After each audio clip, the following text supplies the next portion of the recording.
Lasījums no mūsu Kunga Jēzus Kristus evaņģēlija, kā to pierakstījis Matejs 10. nodaļā. Gods Tev, Kungs. Jēzus saka: kas jūs uzņem, tas uzņem mani, un kas mani uzņem, tas uzņem to, kas mani sūtījis. Kas uzņem pravieti pravieša vārdā, tas saņems pravieša algu. Kas uzņem taisno taisnā vārdā, tas saņems taisnā algu. Un kas padzirdīs vienu no šiem vismazākajiem ar biķeri augsta ūdens, vien tādēļ, ka to sauc māceklis, tam viņa alga nezudīs. Tā Kunga evaņģēlijs. Slāva Tev, Kristu. Lūksim. Kungs, debes Tēvs, mēs lūdzam, lai tiešām šie vārdi šodien mums ir kā malks augsta ūdens šajā karstajā dienā, lai tas atveldzē mūsu dvēseles. Kungs, lūdzām, svētī mūsu Tavu vārdu patiesībā, jo Tavs vārds ir un paliek mūžīga patiesība. Āmen.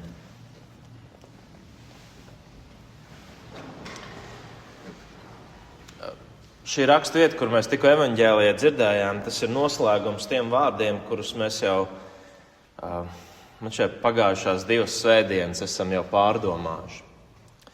Tur tas viss iesākās ar to, ka Jēzus sūtīja 12 savus mācekļus, viņš viņus darīja par apustuļiem, viņš deva uzdevumu iet un sludināt, ka debesu valstība ir klāta. Viņš deva tiem pilnvars arī darīt dažādas redzamas zīmes, lai tiešām tā būtu par liecību, ka debesu valstība tiešām ir klāta.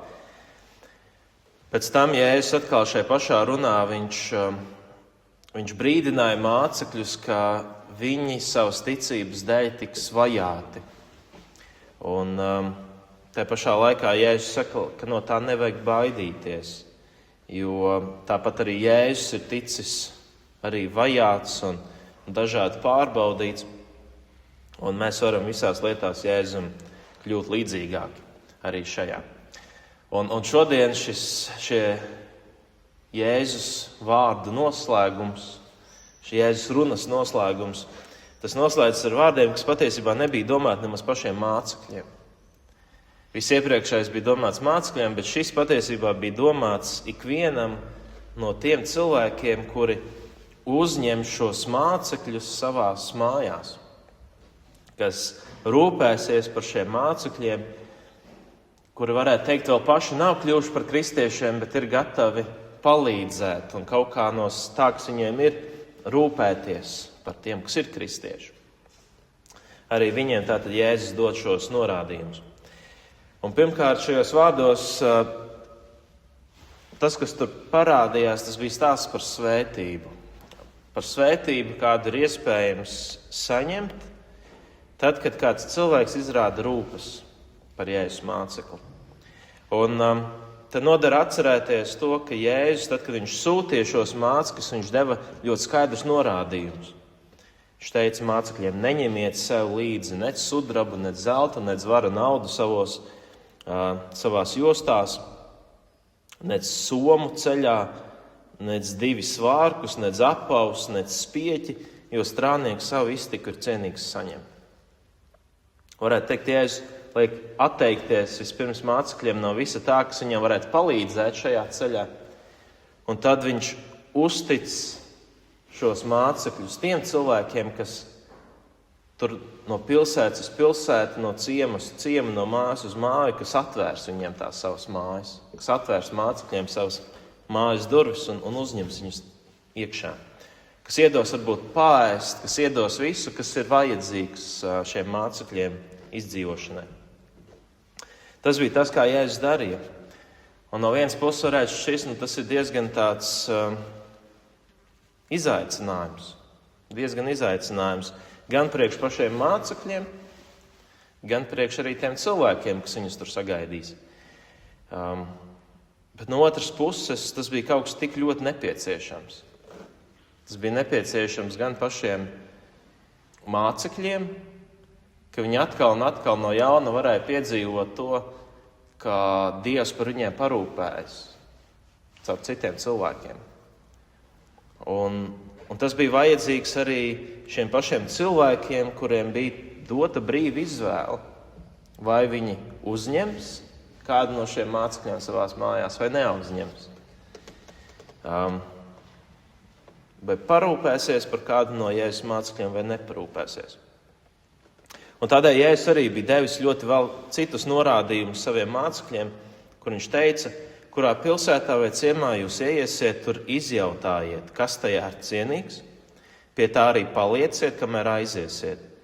Namā iegājuši sveiciniet to, un ja šis nams ir cienīgs, jūsu miers nāks pār to, bet ja nav cienīgs, lai jūsu miers atgriežas pie jums. Ja kāds jūs neuzņem un neuzklausa jūsu vārdus, iedami ārā no šā nama vai šīs pilsētas, nokritiet pīšus no savām kājām. Patiesi jums saku, Sodomas un Gomoras zemē tiesas dienā būs vieglāk nekā šai pilsētai.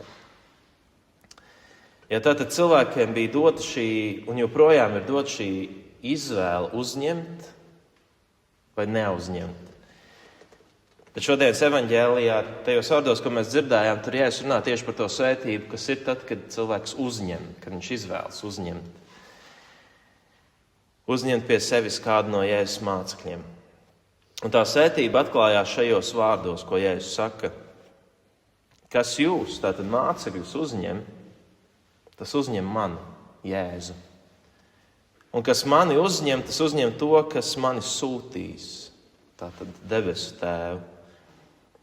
Un tad mēs ieraugam to, ka Jēzus tik ļoti identificē sevi ar saviem mācekļiem, ka lai kur arī šie mācekļi ietu, vienalga, kurā mājā viņi ieietu, tur būs klātsošs arī pats Jēzus.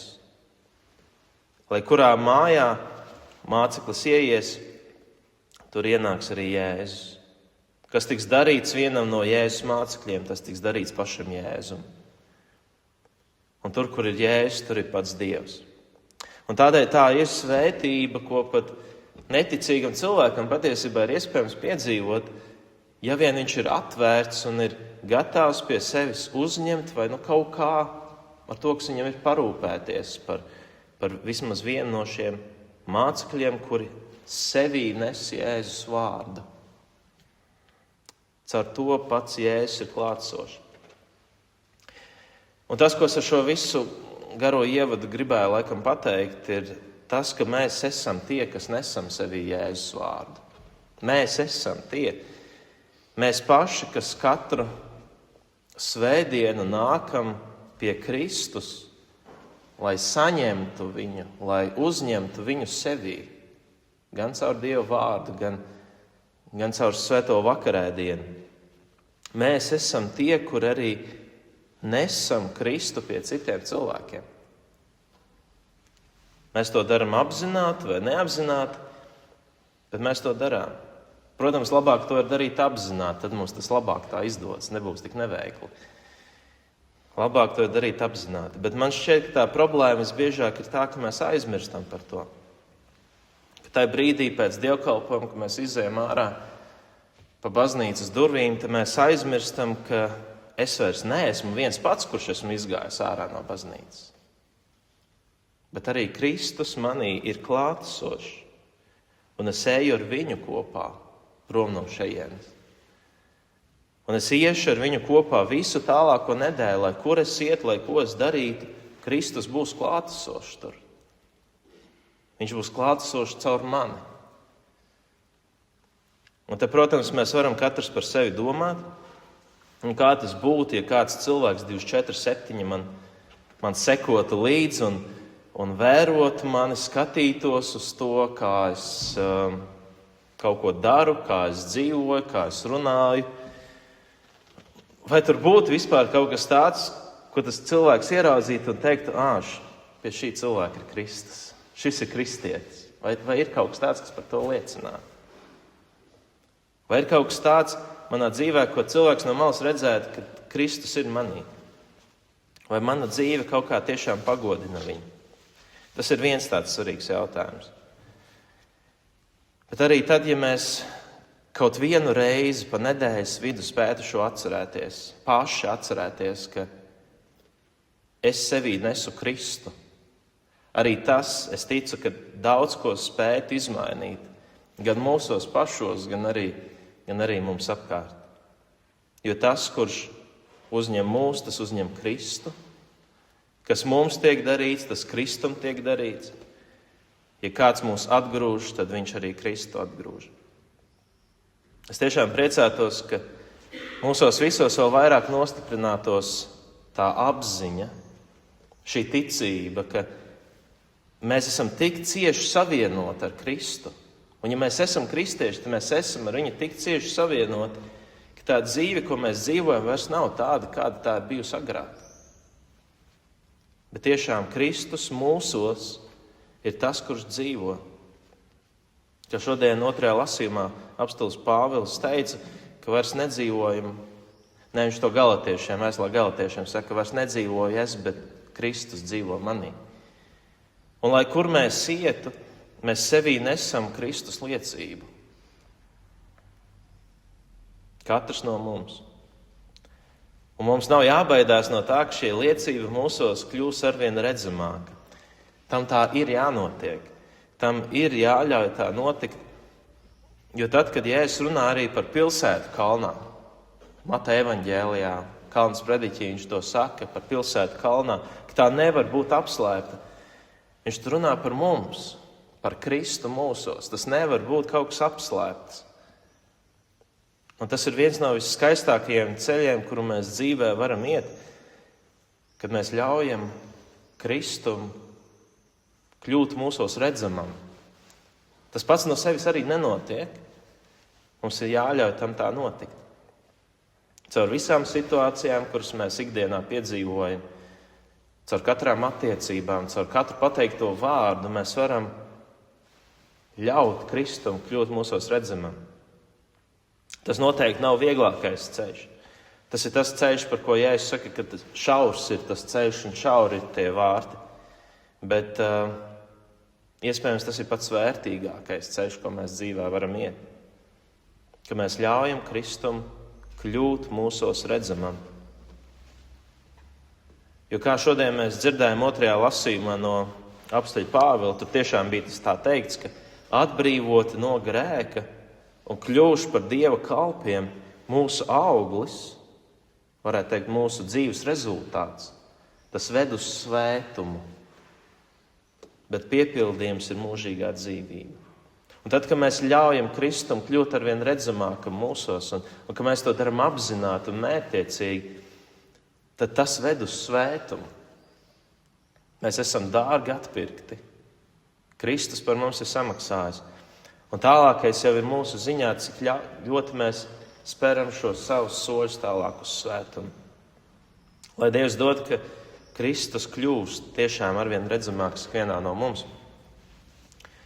Lai katra diena tiešām viņu pagodina mūsu dzīvēs. Amen.